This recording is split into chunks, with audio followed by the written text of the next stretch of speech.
Hey Capricorns, how y'all doing? Welcome and Happy New Year. We're going to be doing your January general reading here, but before I get started, just a couple of announcements. So first of all, I have a new Facebook group. I'm really excited about it. And I created this group out of a desire to create a safe and inclusive space for anyone and everyone who wants to discuss their intuition, talk about all things metaphysical, share, ask questions, all that good stuff, again, in a safe, inclusive, supported environment. So if that sounds like it's your cup of tea, I would love to see you over there. It's been a beautiful way for me to connect with you guys more personally as well and really share stories. That link is in the description box below, and I so look forward to seeing you guys over there. Secondly, every New Year, I do a Celtic cross spread for myself. So just a Celtic cross tarot spread, and it provides a beautiful point of focus for me to, with which to move into the new year. So I thought I would offer this to you guys. I don't know, I never thought of it before, but if you guys would be interested, this is an emailed reading. And it will be a picture of the spread with the description and my interpretation of what's ahead for you in the new year. So there aren't very many left. They've been selling. I can only offer so many. But if you're interested, that link is in the description box below. Okay, so let's get into your meditation. So I saw a Tyrannosaurus Rex. But it was interesting because I heard this music. It was like, and I was like, okay, Tyrannosaurus Rex with this music. Okay, I guess I would more associate them with like heavy metal, but let's go with it. It felt like a juxtaposition in a way.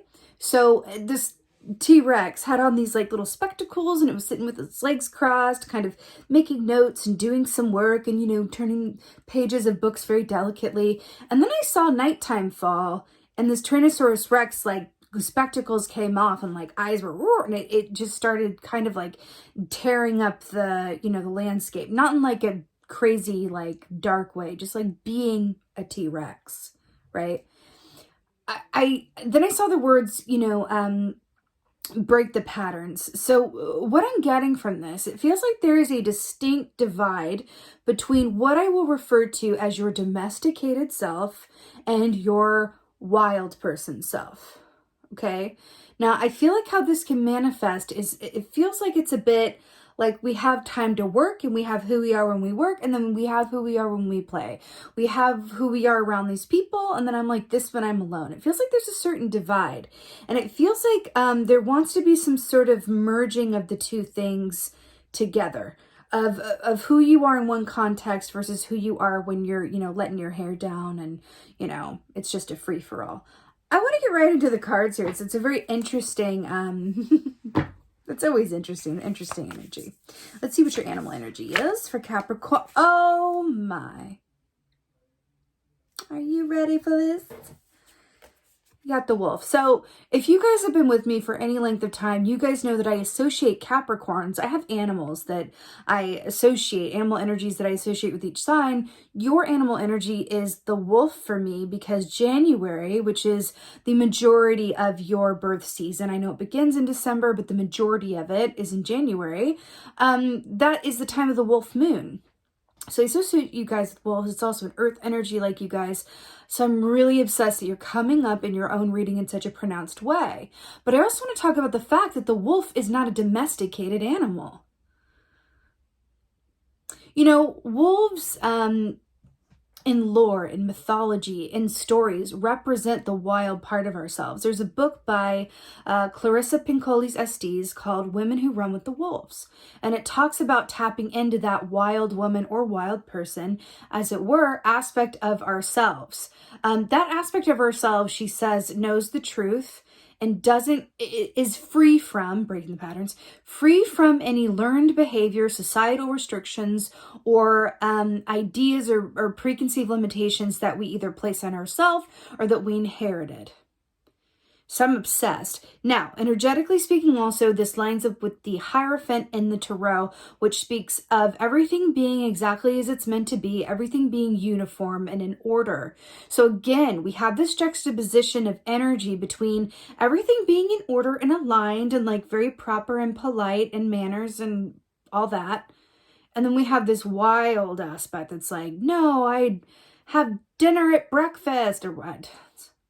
Where that came from, but you know, for example, so it's interesting that we're starting off that way. So let's see what's going on for y'all in the month of the wolf. Let's see what's going on. Let's see. Right. Okay, so we have the Five of Cups here. So what's really interesting about this, so traditionally speaking, right, cups rule the realm of the emotions and our intuition, right? But Five of Cups is my perspective key. It's very much about where are you placing your focus. It's about, we have traditionally, it's the 3 cups that are spilt on the ground and then 2 cups that are standing upright. And the person's focus is on the spilt cups and not the upright cups. So it's really about where do you place your focus? Because depending on where you're looking, you either have 2 full cups or you have 3 empty ones. So again, back to that perspective. But it's really interesting how we have this divide down the middle here. And again, we're looking at this kind of split energy. You know, this woman's looking down, this guy is looking up.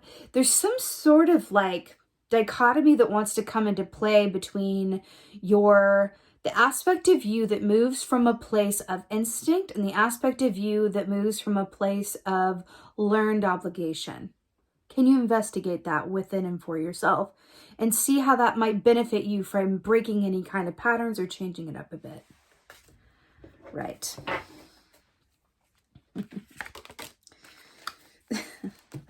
So 2 of Swords, really interesting here. So 2 of Swords, traditionally speaking, is a meeting together of the heart and the head, right? And going, I'm going to just like, let's all have a conference. Let's see what my head wants. Let's see what my heart wants. And let's see if they're in agreement, where we agree, and kind of bring all of it together. And the purpose of that is to get all of the information available to you about whatever matter is at hand. Because don't we want all the information available? So it's interesting that this is coming up for you in this way as well. I'm really drawn to the airplane as well, which is a man-made convention. And then we have the water serpent, which is like the wild. So again, with this, I feel like there's an aspect here of untapped potential. If you allow yourself to do things differently or come from a place that is your instinct, as opposed to an ego place of like, this is what it should be, or this is what will result in the highest productivity, or this is what I should, whatever that is. I'm hearing kind of let loose those reins a little bit. Why are you trying to put spectacles on a Tyrannosaurus Rex? Right. Okay. Oh! Oh! I flipped on the ground. Hold on.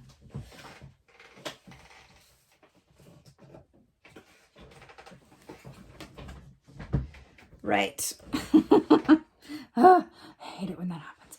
Okay, so we have the Ten of Swords here, which is about complete and full endings. Remember when I said breaking the patterns, and then we have like the Ten of Swords, which is like the breaking of the patterns, and the complete and full endings? Sorry, now my hair's all in my face. Okay. You know, I'm really drawn to this repeating aspect, the propeller, because doesn't this look like this is the propeller? Like aspect of this, it feels like it's more of like a helicopter, but I'm really drawn to the propeller aspect of this. And also we have a bull here, which is very much about monetary wealth, but it's also about having an attitude that you will always have what you need. I'm going back to this again. So in this month's newsletter, the energy that I feature in this month's newsletter is the Queen of Pentacles, which is you guys in your feminine form. So I would check that out. The link is in the description box below, but this month's newsletter feels pertinent for you guys. So Ten of Swords, this is breaking the patterns. Like I said, it's a complete ending to something. It's being willing to do something differently or adjust your perspective. to see something differently. And I feel like the yield with that choice, or that relationship to how you go about doing things, your habitual patterns, I feel like there's something about the yield is going to be really great by just like deciding to go about things a bit differently than you normally do. Okay. No one else got their cards on the floor, so hold on. This is like the comedy of errors, this reading right now. Okay. Oh, wow. Okay. Get back in frame here. 7 of Pentacles. So this is to clarify the 5 of Cups in perspective. So you've got your earth energy here. So 7 of Pentacles is very much about patience, timing, and trusting that the seeds that you've sown will bear fruit. So what I'm getting with this is it's really, in terms of the perspective and patience and timing, it's sort of allowing yourself to move into this new year from a more moderate or leisurely or grounded place. I feel like there's an aspect of you have a lot coming up for you. I can feel that. And you're just being kind of asked to temper yourself a bit. Keep your focus on what is positive, what is working, and know that opportunities, people's places, things will come and go. But at the end of the day, you can always return to your foundational sense of, I'm always going to have what I need, and look at everything that is working. I feel like you do feel that way in a lot of ways, but there's something else in the energy, and it could be like a learned behavior, a family dynamic, partner dynamic, but there's something that is kind of wanting to pull you away from that and go like, but is it enough? But I wish I had more, but it should be different. And I'm just hearing to kind of like tap into that wild aspect of you that says like, even if I just live a life where I loved the best I could, then that was a life well lived. And it's not measured by what I earned or who I knew or what I put out into the world. It was just measured in how well I loved myself and others. Now that's a healthy perspective, although it's difficult. As a human, it is definitely difficult, but all right, 2 of Swords. I'm like being like extra careful so it doesn't fall on the floor now. I'm like, I'm going to do this really carefully. Oh, brills. Okay. Wow. 10 of Swords on the bottom of the deck here. Right. So we got the 8 of Cups to clarify the 2 of Swords. So the 8 of Cups is about moving on to, you know, emotionally fulfilling situations, but also 8 of Cups is very much just, look at these 2 moons here. So I feel like that's a special note. The full moon, the wolf moon for you this year might be a really beautiful time to take yourself on a wild person date and just do something that really helps you connect into your instinct. That's maybe a little naughty, but constructive. Just something really like really treating yourself to some sort of like your favorite, you know, food, having just like a smorgasbord moment, or just, you know, taking like a night run, whatever that is, to tap into that wolf aspect of you around the full moon. I feel like there's a message in that for you, and it really might be very illuminating in terms of your perspective. Okay. 8 of Cups is also a state of mind where it's like, all of these sort of, you know, emotional aggravation and sort of stress or feeling the extremes I'm hearing is something that is self-manufactured, right? Now, a lot of the time it does stem from trauma. It stems from the past. It stems from family, you know, what we learned from our family in our formative years, all of that. But we always have the potential within us to realign our emotional waters and reach a place of, like the 2 of Swords says, you know, equilibrium between mind and heart. I think that's coming up for you. All right. Clarifier for this 10 of Swords.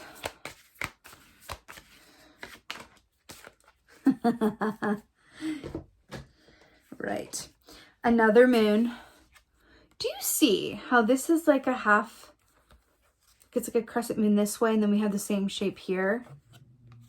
Look at this. Whoa. Do you remember what we were talking about between like the wild side and the domesticated side, and like the heart and the head and then we have this like mirror image here between the High Priestess and the 10 of Swords? That's really brilliant. You know, I want to hold it like this. So the High Priestess is about major arcana here, right? And it's your first major arcana, which makes it rather the point of the reading. So, the High Priestess is about connecting in with your intuition to discern aspects of your subconscious, or your intuition that you don't necessarily have full information around. So you're going inside for answers and clarity, but through an intuitive lens. Now, the thing about your emotions are the gas that fuel your intuition. So if your emotions, like this Eight of Cups here, are not balanced, your intuition can't work for you. That's why a lot of the times, you know, we go with our gut around something or what we think is our intuition, and then it doesn't pay off, or we suffer like a great setback and we go, oh my God, how could I have been wrong? I really felt it was right intuitively, so now I don't trust myself. Well, I have two things to say to that. Number one, sometimes when that happens, it's not our actual intuition that we're connecting in with, it's our desire, which comes from ego. Discerning the difference between the two is important. It's important work. The other aspect of that as well is sometimes our tuition comes in and says, yes, this is the right path for you at this time. But we as humans add on the disclaimer, and it's going to work out it's like I want it to. But just because it's part of your path, it just means that it's another step on the road. It doesn't mean that it's going to pay off in the exact way that you want it to. And if that's the case, then say, Spirit, is this the highest and best, part of my path? And is it going to pay off exactly as I want it to? Right? But the thing is, if you got the truth around that and heard, no, it's not, it's actually going to result in a great loss, and it's going to shake you up. But then from that, you're going to manifest something better. Would you still do it? Like in the same way? Probably not. Right? I feel like there's something in that for you guys watching this, okay? Especially those of you who maybe suffered setbacks and maybe don't trust your intuition as much, or maybe aren't fully connected in with your intuition like you could be. Something about that. But there is an aspect here of like trusting yourself, and sometimes even calling it your instinct or connecting with that wolf instinct can be helpful with that too. I feel like the full moon is going to be a time for that. So brilliant. So we have an oracle for this, which is really, really beautiful. The High Lady of Love and Compassion. So she says, reverence, kindness, consideration. Reverence, kindness, consideration. So, this reverence, kindness, compassion with the little hummingbird here and the little fairies flitting about. I do feel like there's an aspect here with you guys where, first of all, she is in the woods. We're talking about connecting with the wild part of yourself. But I feel like there's also an aspect of you that's been lost for some time. An aspect of you that kind of believed in anything and everything, or thought that the sky was the limit. The energy for this week is the Fool. And the Fool is very much that energy of, I've never known hurt before. I love like I've never known loss before. I go all in on a bet because beginner's luck is a term for a reason. I don't know what losing is like, so I don't fear it. We only fear things that we've really experienced in some way, shape, or form, or have been adjacent to that manifesting in someone else, right? We're not afraid of getting in a car wreck unless we've been in a car wreck, right? You can even go so far as to say like car wreck from a past life. Sometimes that happens when you have a fear and you just don't really understand it. But anyway, it's another story. But I do feel like this for you guys, you're really being asked to nurture and give yourself a lot of time and space of freedom outside of any obligation or any kind of like idea of how and what order things go. I'm also hearing to enjoy yourself during this time. Be a wolf. Enjoy yourself during this time. Allow your instinct to guide you on what you do and don't do and when. And also, I'm really hearing to kind of love the bits of you, love the parts of you that are afraid of not getting it right. Okay? All right, Capricorns, this is your January general reading here. I so hope that this helped and resonated. If so, I have a favor to ask. Please holler at me in the comments below. Please say hello. Please let me know how you guys are doing. I would so appreciate it. I really love reading your comments.